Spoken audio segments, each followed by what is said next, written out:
अवधूत चिंतन श्री गुरुदेव दत्त श्री स्वामी समर्थ।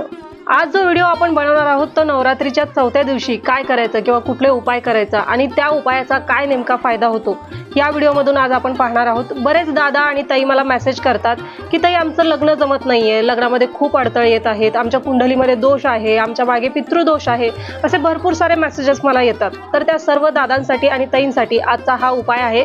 चौथ्या दिवशी जर तुम्ही हा उपाय केलात तर तुमच्या जीवनामधील ज्या समस्या आहेत, लग्नाच्या ज्या समस्या आहेत त्या सर्व समस्या दूर होतील आणि तुमचं जे लग्न आहे ते लवकरात लवकर जुळून येईल आणि तुमच्या जीवनाला नव्याने सुरुवात होईल। हा चौथ्या दिवसाचा जो उपाय आहे तो म्हणजे खास ज्यांचं लग्न जमत नाहीये त्यांच्यासाठी आणि जे शैक्षणिक क्षेत्रामध्ये काहीतरी नोकरी भेटण्यासाठी वगैरे जे शिक्षण वगैरे घेत आहेत त्यांच्यासाठी सुद्धा हा उपाय आहे।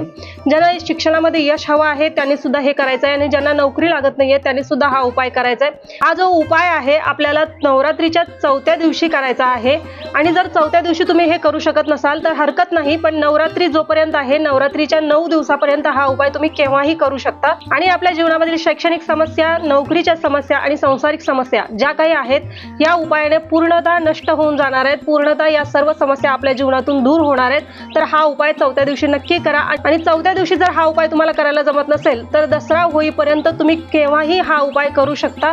चला तर मग आज आपल्याला काय उपाय करायचा आहे आणि या उपायामुळे आपल्याला काय फायदा होणार आहे तो आज आपण बघूया। चला तर मग आजच्या उपायाला सुरुवात करूया आणि या उपायाचे काय काय लाभ आहेत ते आज आपण बघूया। आजचा उपाय करण्यासाठी जे आपल्याला लागणारं साहित्य आहे ते मी इथे समोर ठेवलेलं आहे, तुम्ही बघू शकताय। हा तांब्याचा कलश आहे, त्यानंतर हा नारळ आहे आपण जो आज उपाय करण्यासाठी वापरणार आहोत। त्याच्यामध्ये आपल्याला हे हळद आणि कुंकू घ्यायचं आहे। मी एका ह्याच्यामध्ये हळद आणि एकात कुंकू घेतलेलं आहे आणि हे पूजेसाठी आपल्याला तांदूळ लागणार आहे। तर चला तर मग आजच्या या उपायाला आपण सुरुवात करूया। तसा हा उपाय तुम्हाला आपण जिथे घट घालतो ना तिथे हा उपाय आपल्याला करायचा आहे, पण मी व्हिडिओ बनवत आहे म्हणून ते तुम्हाला आसनावरती बनवून दाखवत आहे। तर हे अशा प्रकारे आपल्याला आसनावरती अगोदर स्वस्तिक काढून घ्यायचं आहे। ज्यावेळेस आपण कुठलाही कलश हे करतो ना, स्थापना करतो ना, त्यावेळेस आपल्याला हे स्वस्तिक काढल्याशिवाय कलशाची स्थापना केली जात नाही। जर स्वस्तिक नाही काढला तर तांदळाचा एक ढीग ठेवून त्यावरतीच कलशाची स्थापना केली जाते। तर बघा ह्या अशा प्रकारे आपल्याला स्वस्तिक काढून घ्यायचं आहे।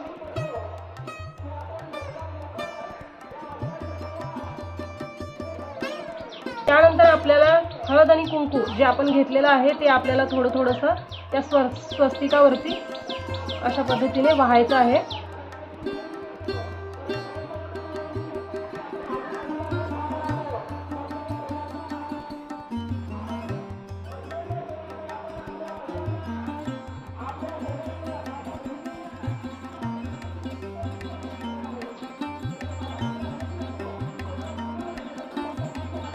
तर या पद्धतीने कुंकूचा पण लेप आपल्याला असं बनवून घ्यायचा आहे।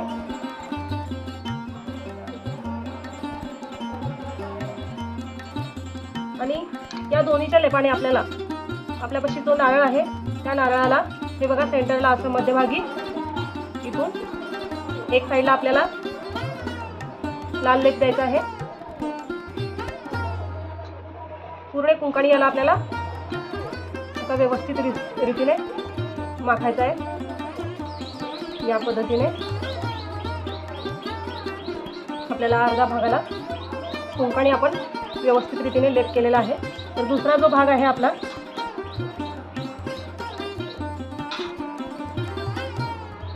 त्या भागामध्ये आपण अशा हळदीचा लेप करणार आहोत।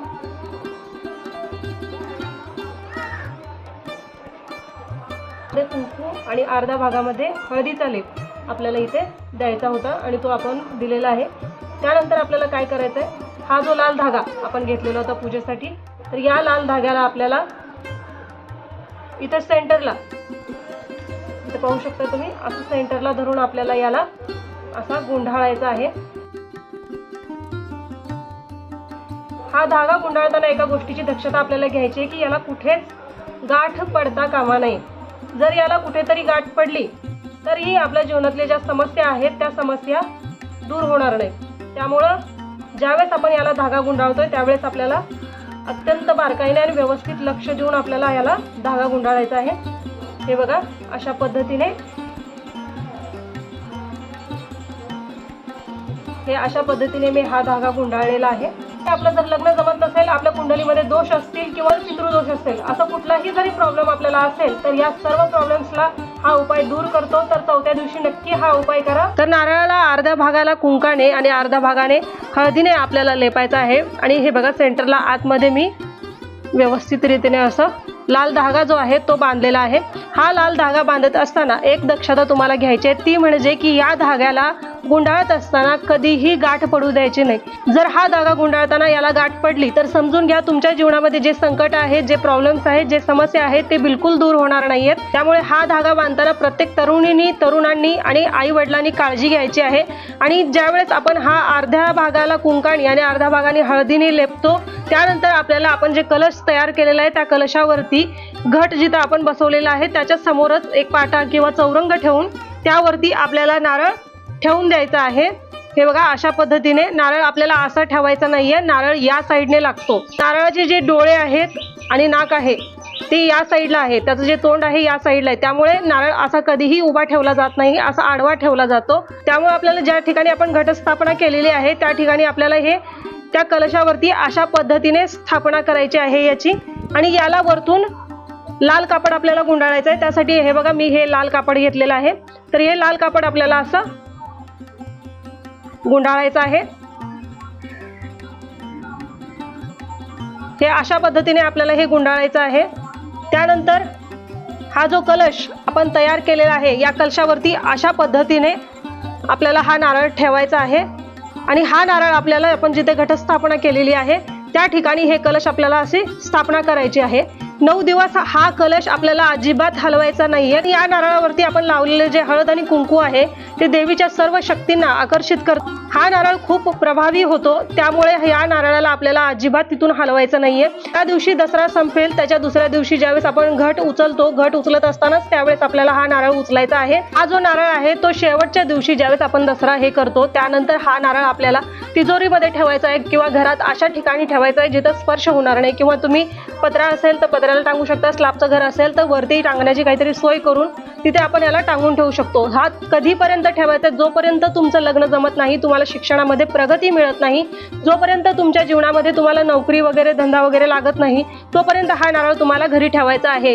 ज्यावेळेस तुम्हाला नोकरी लागेल, ज्यावेळेस तुमची शिक्षणामध्ये प्रगती होईल, ज्यावेळेस तुमचं लग्न जमेल, तुमचं लग्न होईल, त्यावेळेस हा नारळ तुम्हाला देवीच्या मंदिरामध्ये किंवा एखाद्या वाहत्या प्रवाहामध्ये प्रवाहित करायचा आहे। तर या उपायासोबत आणखीन एक उपाय तुम्हाला करायचा आहे। तुम्हाला जर वाटत असेल की आपलं लग्न लवकरात लवकर जमावं, आपल्याला लवकरात लवकर नोकरी लागावी, लवकरात लवकर आपल्याला शिक्षणामध्ये यश प्राप्त व्हावं, तर त्या सर्व दादांनी, ताईंनी आणि आईंनी हा उपाय करायचा आहे। तर आपण जे खाण्यासाठी पान वापरतो त्या पानाचं तोरण किंवा आंब्याचं तोरण किंवा दुकानात जे लग्नासाठी आपण वापरतो त्यावेळेस बांधण्यासाठी जे तोरण आणतो ते तोरण किंवा त्या व्यतिरिक्त अशोकाच्या पानाचं तोरण, अशा कुठल्याही या 3-4 पैकी कुठलाही एकही तोरण तुम्ही जर बांधू शकत असाल तर देवीच्या एका मंदिरामध्ये नेऊन तुम्हाला हा तोरण बांधायचा आहे। जवळजवळ 6 ते 7 महिन्यामध्ये तुम्हाला याचा रिझल्ट मिळेल। आणि या नवरात्रीच्या कालावधीमध्येच हा उपाय तुम्हाला करायचा आहे। तर हा उपाय प्रत्येकाने नक्की करा आणि या उपायाचा नक्की लाभ घ्या। तुमचे जे समस्या आहेत नोकरीच्या बाबतीत, लग्नाच्या बाबतीत किंवा शिक्षणाच्या बाबतीत, ते सर्व समस्या दूर होतील। तर आज आपण पाहिला की नवरात्रीच्या 4थ्या दिवशी आपल्याला कुठला उपाय करायचा आहे। तर आता 5व्या दिवशी काय उपाय करायचा आहे, तर हा उपाय देखील मी तुम्हाला नक्की सांगणार आहे। चला तर मग भेटूया नवरात्रीमधील 5व्या दिवशी कुठला उपाय करायचा आहे त्या उपायासोबत। तोपर्यंत श्री स्वामी समर्थ, जय जय स्वामी समर्थ।